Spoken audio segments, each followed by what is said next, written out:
to start by talking about why right now is the best time to be in education? Yeah, I do. You know, there are more ways to learn than there are to teach right now. And when I began my career, it was about teacher as the leader of the learning in a classroom. And God, now there are so many ways, and teaching is only one way to achieve learning. And and what we're troubled by, I think, as educators, is we might be believing what was sufficient in the past is going to be good enough in the future, and the fact of the matter is it's not, and we really need to embrace at a broader level, not just teaching but learning. And I think that's where there's some confusion in our profession today.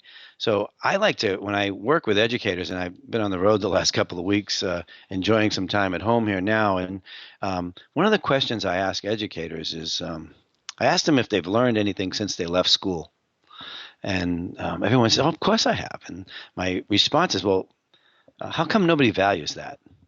And what we know from the learning sciences is that if you learn something on your own, you'll never forget it. You will never, ever forget it. And you become actively engaged in that learning. So I challenge people at times to say, at every school, they should be able to articulate, what do they mean by learning? What is learning?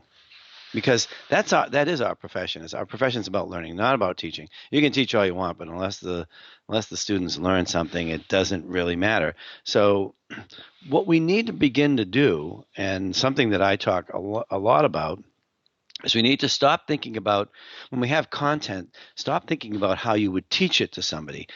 Look at the content with very novice eyes and say, how would I learn this today in the world? How would I go about learning it?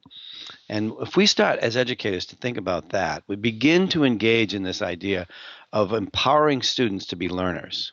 One of the big challenges we have, and if you think about this, and I have 10 grandkids, and I think about this a lot now, but when do we make a student a learner in our system? So from kindergarten through 12th grade, every day they get a teacher who tells them what to do, when to do it, how to do it, when to turn it in, and how they score on it. And there's never a time where we present them with knowledge or information or a skill and say, to learn it on their own, to be a self-directed learner. There's no gradual release. It's kind of like, you get a teacher every day. If you think about it, we set kids up really to face a tough world, because from kindergarten to 12th grade, they go to school, they do everything they're supposed to. We have incredibly compliant students in our world today. Some people confuse motivation and learning. This, oh, they're here every day. Yeah, they have to be. It's the law.